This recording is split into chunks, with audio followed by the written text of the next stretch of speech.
Hello everyone, welcome to my YouTube channel let's study साथ साथ। तो जैसा कि आपको पता है, इस चैनल पर अभी EMRS TGT PGT इंग्लिश के MCQs की सीरीज चल रही है। इसी सीरीज में आज की हमारी वीडियो है। आई होप प्रीवियस वीडियोस को आपने देख ही लिया होगा, और अगर किसी ने नहीं देखा है और वो आज ही पहली बार चैनल पर आए हैं तो सबसे पहली बार चैनल को सब्सक्राइब कर लीजिए। और साथ ही इसी चैनल पर आपको प्लेलिस्ट मिल जाएगी EMRS PGT इंग्लिश के नाम से। उसमें शेक्सपियर की MCQs की पूरी प्लेलिस्ट अवेलेबल है, आप उसे देख सकते हो। ठीक है, चलिए शुरू करते हैं आज का first question. First question is Shakespeare is indebted to one of the following sources for the subject matter of some of his plays. Choose the right one from the following. अब बताइए इनमें से कौन सा करेक्ट है। Options है the Arabian nights, हॉलैंडशेड chronicles, वियरवुल्फ या फिर आर्थरियन लीजेंड्स। सोचिए, आंसर कीजिए।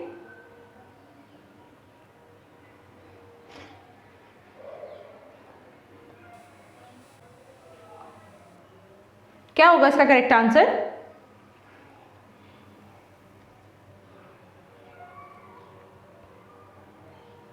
यस, जैसा कि आप जानते हैं कि शेक्सपियर के जितने जो हिस्टोरिकल प्लेज हैं बेसिकली उनका मेन सोर्स क्या रहा है। इनमें से एक जो सोर्सेज है वो क्या है? Holinshed chronicles. ठीक है, option number B is the correct answer. Now moving to the next question. Second question is, to which work of his own Shakespeare called the first year of invention?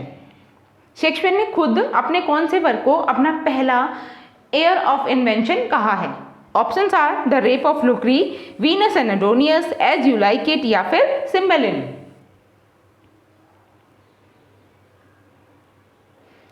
What should be the correct answer? ये I think question repeated भी है, तो इसका right answer क्या होगा? Yes, Venus and Adonis. ठीक है, और ये कब लिखे गए था? तो ये लिखा गया था 1593 में। ठीक है, और ये 6 लाइन स्टैंजाज में लिखा गया है। Now moving to the next question. Third question is Julius Caesar falls in point of time between. Julius Caesar जो है वो बेसिकली अगर हम उसकी थीम के अकॉर्डिंग देखें या पॉइंट ऑफ टाइम की बात करें, जो उसमें स्टोरी दिखाई गई है वो कब की है, किस चीज़ को रिप्रेजेंट कर रही है? कॉमेडीज एंड हिस्ट्रीज को, कॉमेडीज एंड ट्रेजेडीज को, हिस्ट्रीज एंड ट्रेजेडीज या फिर ट्रेजेडीज एंड रोमांसेस? किसके बीच में फंसी हुई एक स्टोरी लगती है हमें ये? कॉमेडीज और हिस्ट्रीज के बीच की, या फिर कॉमेडीज और ट्रेजेडीज के बीच की, या फिर हिस्ट्रीज और ट्रेजेडीज के बीच की? क्या होगा इसका करेक्ट आंसर?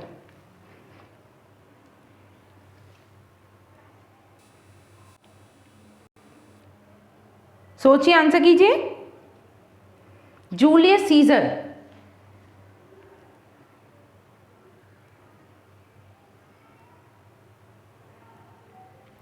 देखिए, जूलियस सीजर जो थे वो एक ग्रेट रोमन एम्परर थे।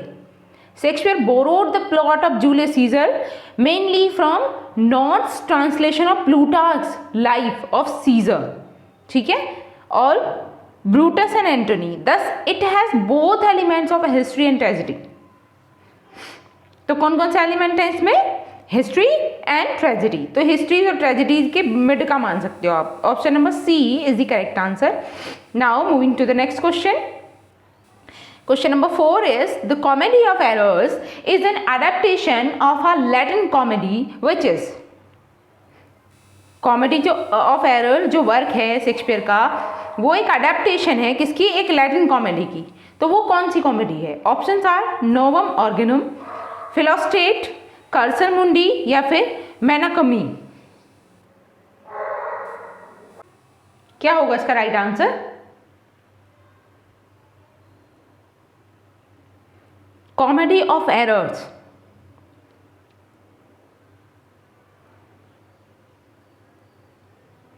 देखिए, कॉमेडी ऑफ एरर जो वर्क है it is a Fars.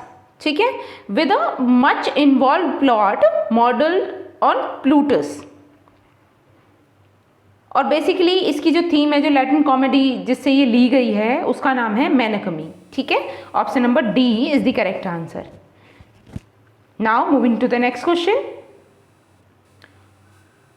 Shakespeare's sonnet 1 to 126 generally show a reenaction of। जो शेक्सपियर के सोनेट्स हैं 1 से लेकर 126 तक, जैसे कि टोटल सोनेट आपको पता ही है कितने लिखे हैं शेक्सपियर ने, 154। इनमें से 126 तक के जो सोनेट्स हैं वो रीइनेक्शन है किस चीज़ के?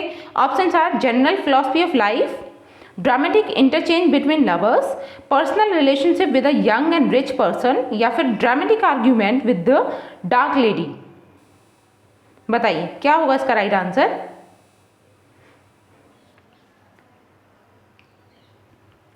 सोचिए, आंसर कीजिए। Shakespeare sonnet 1 to 126।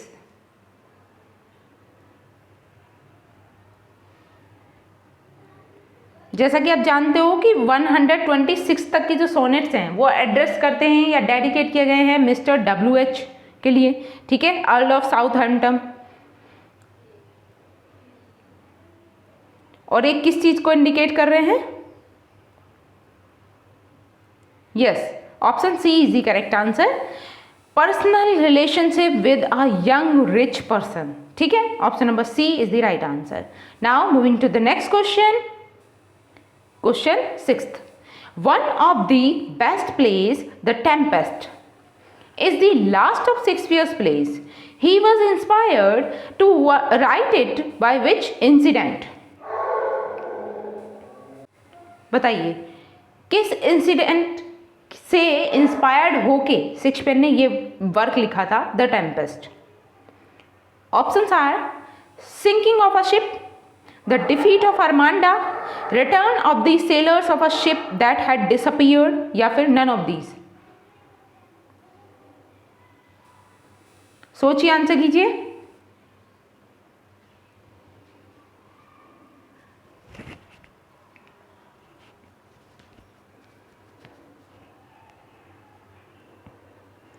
What should be the correct answer?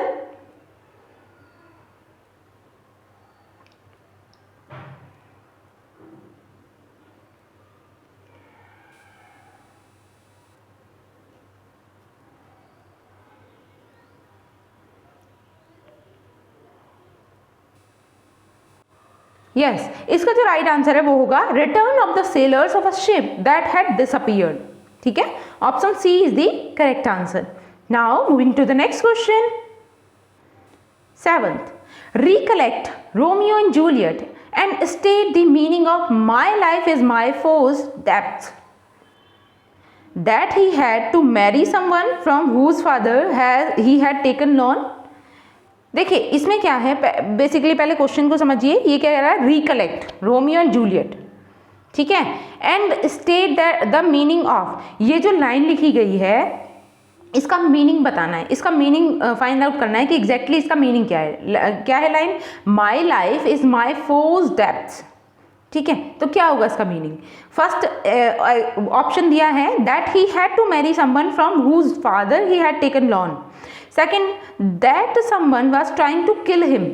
Third is that he loved Juliet, who was the daughter of the enemy of his family, and none of these. तो none of these option हम cut कर देते हैं। बाकी 3 options में से आपको gas करना है कि इस लाइन का मीनिंग एग्जैक्टली क्या हो सकता है। और ये लाइन कहाँ से है? ये है रोमियो एंड जूलियट से। My life is my force depths. सोचिए, आंसर कीजिए। और ये लाइन आपको देखने को मिलती है एक्ट फर्स्ट सीन 5th में। एक्ट फर्स्ट है और सीन हमारा 5th हो जाता है। ठीक है, इसमें ये लाइन हमें देखने को मिलती है।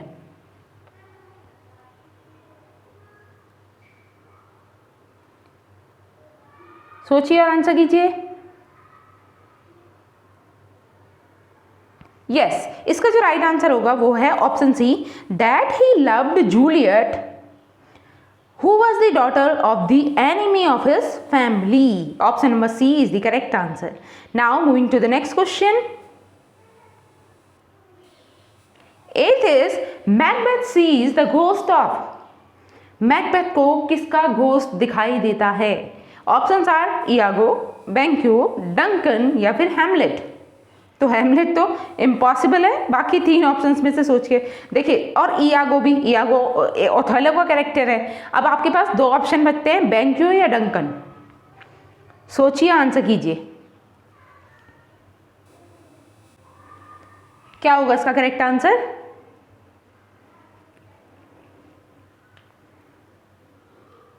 Macbeth sees the ghost of Banquo, ठीक है। Option number B is the correct answer. और कब देखता है? एट द रॉयल फीस्ट, ठीक है। Occupying his seat with blood pouring from his wounds, ठीक है, which unsettles him. Now moving to the next question, question 9th। Who among the following is the major critic of Shakespeare in 20th century? इनमें से 20वीं शताब्दी का जो major critic है Shakespeare का, वो कौन है? Options are Edmund Gosse, AC Bradley, Gilbert Murray या फिर Frank Kermode. What should be the correct answer?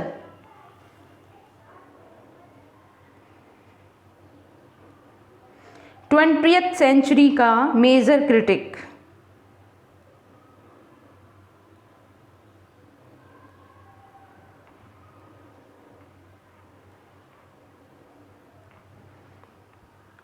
Yes, इसका जो राइट आंसर होगा वो है AC ब्रैडली, ठीक है। AC ब्रैडली, जिनका टेन्योर माना जाता है 1851 टू 1935। और ये किस चीज़ के लिए जाने जाते हैं? इन्होंने शेक्सपियर का एक बहुत ही फेमस वर्क लिखा है शेक्सपियर पे, जिसका नेम क्या है? और उसी फेमस वर्क से ज़्यादा फेमस हुए हैं, जिसका नाम है शेक्सपियरियन ट्रेजेडी, ठीक है। क्या है? Shakespearean tragedy, okay. Now moving to the next question, 10th. In Hamlet, how many times does Hamlet's ghost appear? तो हैमलेट में जो घोस्ट है वो कितनी बार अपीयर होता है? इस तरीके के क्वेश्चंस भी पूछ ले जाते हैं अक्सर। Options are 2, 3, 4, 5। 2 टाइम्स होता है, मतलब ट्वाइस होता है, थ्राइस होता है, 4 टाइम्स होता है या 5 टाइम्स होता है। क्या होगा इसका राइट आंसर?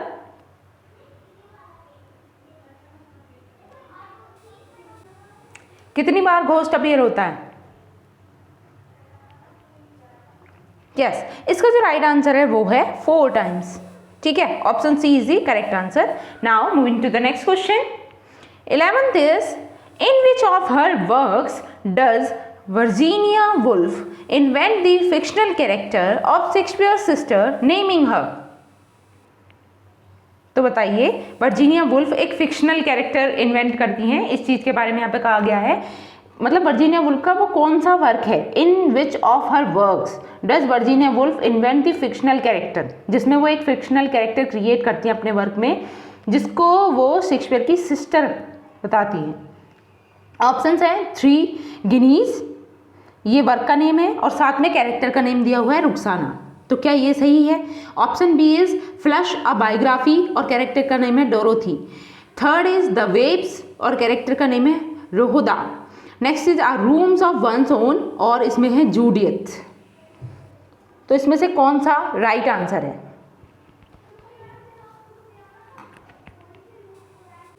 सोचिए, आंसर कीजिए। What should be the correct answer?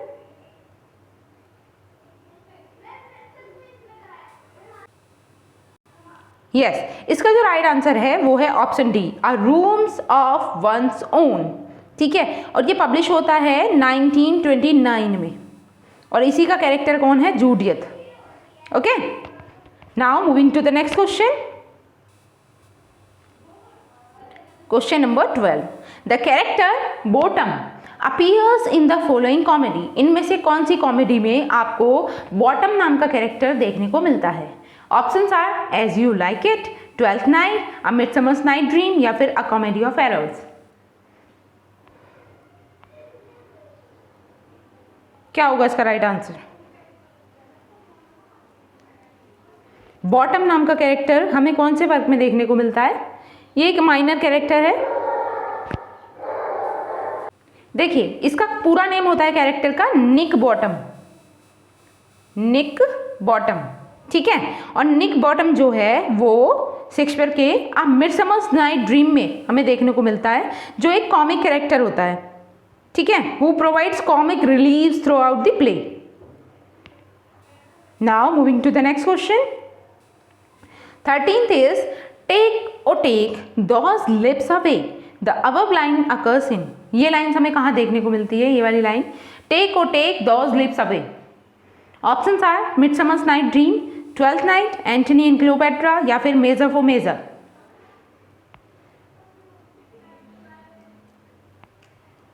सोचिए, आंसर कीजिए। टेक और take those lips away.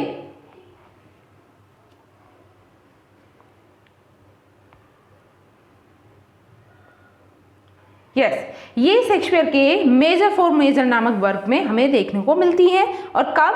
Act 4 and scene 1। ठीक है। Now moving to the next question.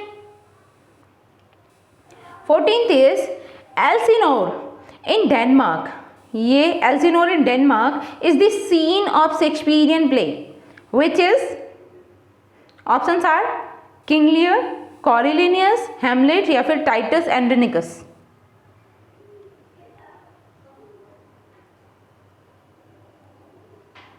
सोचिए, आंसर कीजिए।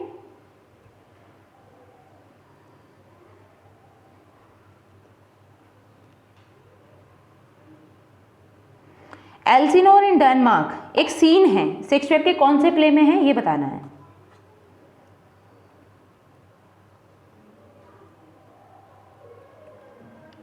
यस, डेनमार्क का नाम सुन के ही आप समझ गए होंगे वैसे तो। क्या होगा इसका करेक्ट आंसर? हैमलेट। ठीक है। Now moving to the next question. 15 in which Shakespearean play does Curan appear. ये जो कुरियन नामक कैरेक्टर है ये शेक्सपियर के किस वर्क में, किस प्ले में हमें देखने को मिलता है? Options are Macbeth, Othello, King Lear, या फिर हैमलेट।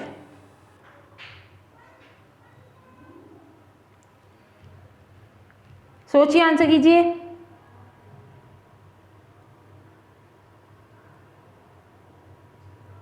क्या होगा इसका राइट आंसर?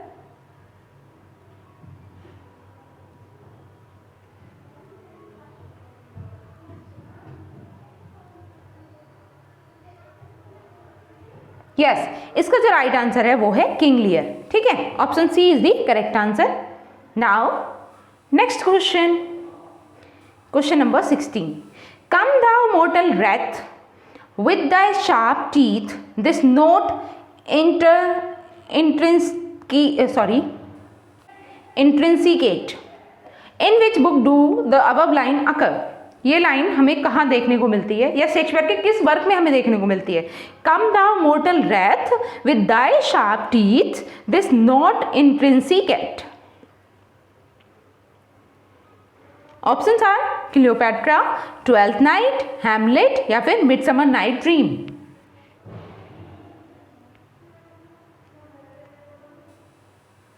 क्या होगा इसका राइट आंसर? देखिए, इसमें जो ऑप्शंस दिए हुए हैं तो ऑप्शन ही रॉन्ग कर दिया गया है। इसमें बेसिकली जो राइट आंसर है वो होना चाहिए, ये जो लाइंस हैं वो एंटनी एंड क्लियोपेट्रा से हैं। किससे हैं? Antony and Cleopatra. ठीक है, एंटनी और क्लियोपेट्रा के एक्ट 5 सीन 2 में ये लाइन देखने को मिलती है हमें। एक्ट 5 है और सीन है 2। ठीक है। Now moving to the next question. 17th is in which play of Shakespeare does Adam appear। Shakespeare के कौन से प्ले में आपको एडम नाम का कैरेक्टर देखने को मिलता है? Options are Merry Wives of Windsor, As you like it, twelfth Night, या फिर टेम्पेस्ट। तो एडम नामक जो कैरेक्टर है वो हमें कहाँ देखने को मिलता है? बताइए, क्या होगा इसका राइट आंसर?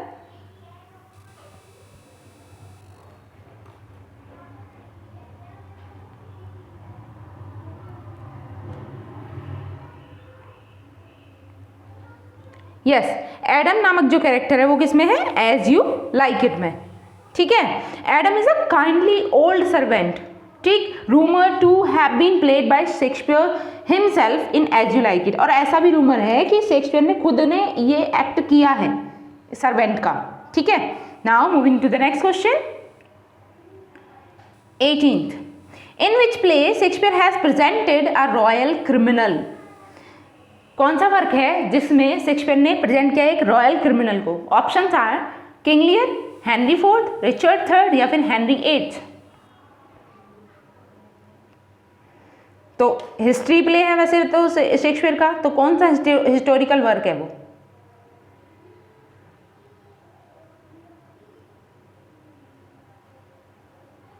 क्या होगा इसका करेक्ट आंसर? यस, इस हिस्टोरिकल वर्क का नेम है रिचर्ड थर्ड, ठीक है। रिचर्ड थर्ड में ही आपको एक रॉयल क्रिमिनल की तरह रिप्रेजेंट किया गया है उसे, मतलब कैरेक्टर को, और ये जो लिखा गया था वो 1591 से लेकर 93 के बीच में लिखा गया है। Now moving to the next question, question number 19, what could be the tragic flow in Hamlet. Hamlet में एग्जैक्टली ट्रेजिक फ्लो क्या था? Options are noble, Oedipus complex, vaulting ambition या फिर नन ऑफ दीज। तो बताइए हैमलेट का tragic flow क्या था?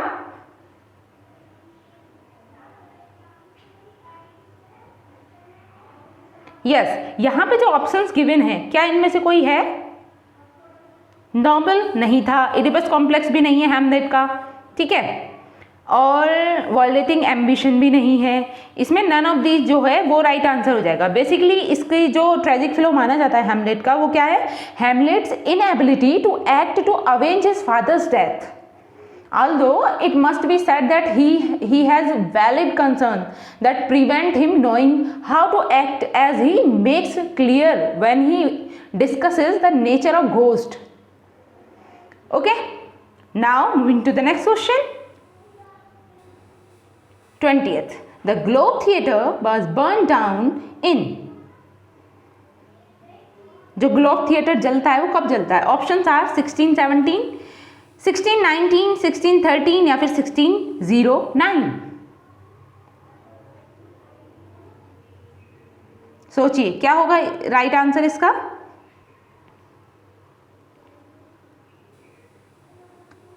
यस, इसका जो राइट आंसर है वो है 1613।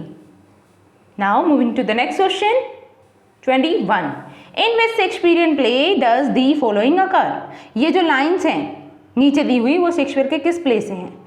The bright day is done and we are for the dark. Options are Antony and Cleopatra, Hamlet, King Lear, Mesopotamia. The bright day is done and we are for the dark, ये हमें देखने को मिलती है act 5th, scene 2nd और किस work के? Antony and Cleopatra. Option number A is the correct answer. Now next question, next is who wrote lilies that fester smell far worse than weeds. किसने लिखा है lilies that fester smell far worse than weeds? Options are Wordsworth, Milton, Galsworthy या फिर Shakespeare. तो obvious ही बात है, जैसे कि शेक्सपियरियन सीरीज चल रही है, अगर मिक्स टाइप के क्वेश्चन होते तो कंफ्यूजन हो सकता था। एक तरीके से आपको लर्न करके ही रखना है। वैसे इसका आंसर क्या है? शेक्सपियर, ठीक है। Option D is the right answer. The line lilies that fester smell far worse than weeds have been taken from William Shakespeare sonnet number 94, ठीक है, उनके सोनेट नंबर 94 से है। It is a member of the fair youth sequence in which the poet expresses his love towards a young man. Now moving to the next question 23, which of the following flowers does the mad Ophelia not give away? Options are violets, pansies, rosemary या फिर columbians। क्या होगा इसका right answer?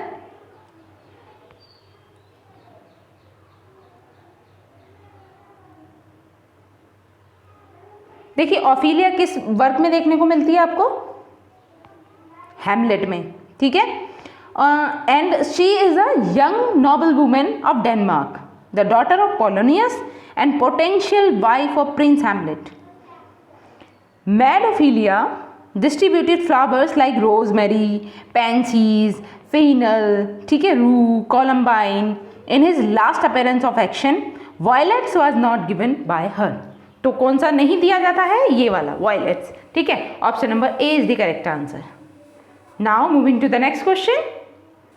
24th, who revised King Lear so that Cordelia could marry Edgar at the end. Basically यहाँ पे कहा गया है कि किंग लियर को किसने दोबारा से लिखा है और जिसमें उन्होंने उसकी एंडिंग को चेंज कर दिया है और एंड में शादी हो रही है कॉर्डेलिया की किससे? एडगर से. बेसिकली हैप्पी एंडिंग में चेंज करने वाले राइटर कौन थे? Options are Nahum Tate, Johnson, Richard Bentley या फिर राइमर. तो ये भी इजी क्वेश्चन है. Yes, the correct answer is Nahum Tate. Option A is the right answer. Moving to the next. 25. The quote, love looks not with eyes but with the mind and therefore is winged cupid, fainted blind, occurs in. ये जो quotation है पूरी, ये हमें कहाँ देखने को मिलती है? यह शेक्सपियर के किस वर्क से ली गई है? Love looks not with eyes but with the mind and therefore is winged cupid, painted blind, occurs. Options are A Midsummer's Night Dream, Love Labours Lost, Antony and Cleopatra या फिर Merry Wives of Windsor. What should be the correct answer? Yes, A Midsummer's Night Dream. Option A is the correct answer. Next is A Shakespearean sonnet ends with a. आप अच्छे से जानते हो Shakespearean sonnet की theme, ठीक है. जैसे कि आप जानते हो कि सोनेट क्या होती है? एक शॉर्ट पोएम होती है और ये 14 लाइंस की पोएम होती है, ठीक है. अब 14 लाइन में जो शेक्सपियरियन सोनेट्स है उनकी स्पेशलिटी क्या है कि इसमें 3 क्वार्टेट होते हैं प्लस 1 कपलेट होता है. क्वार्टेट यानी क्वार्टेट होती है 4 लाइन स्टैंजा वाली. 4 लाइन स्टैंजा को हम क्वार्टेट बोलते हैं. तो 3 क्वार्टेट का मतलब है 4 × 3 = 12 और 1 कपलेट. तो एंडिंग किससे होती है? एक कपलेट से. कपलेट यानी 2 लाइन्स का stanza.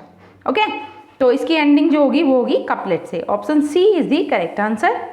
Moving to the next question. 27. The main theme of Shakespearean sonnet is. Shakespearean sonnet की मेन थीम क्या है? लव, हेट्रेड, इंट्रिग्यू या फिर एनवे. तो ये भी इजी क्वेश्चन है. क्या होगा इसका right answer? Love. Main theme जो है वो है love. Option A is the correct answer. Moving to the next. 28. Which of the following is not a character in as you like it. As you like it में इनमें से कौन सा कैरेक्टर नहीं है? Options are Rosalind, Celia, Orlando या फिर Portia. This is also easy one. What should be the correct answer? देखिए, रोजालिन है, सीलिया भी है, ऑर्लैंडो भी है, लेकिन पोर्शिया जो मेन हीरोइन है वो किस वर्क से है? ये है मर्चेंट ऑफ वेनिस से, ठीक है. Option number D is the right answer. Portia is not the character of as you like it. Now moving to the next question. 29. Who is known as the melancholy man? किसको हम melancholy man के नाम से जानते हैं? किसमें? As you like it नामक work में. Options are Touchstone, Silvius, Jax या फिर Corin. तो कौन सा कैरेक्टर है जिसको melancholy man कहा गया है? क्या होगा इसका राइट आंसर?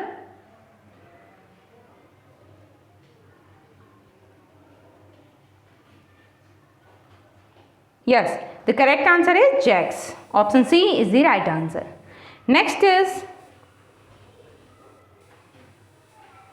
13. ये आज का हमारा लास्ट क्वेश्चन है. 14 bras is the character in Shakespeare's. जो 14 ब्रास नामक जो कैरेक्टर है वो शेक्सपियर के किस वर्क से है? कौन से प्ले से है? Options are King Lear, Othello, Hamlet या फिर जूलियस सीजर.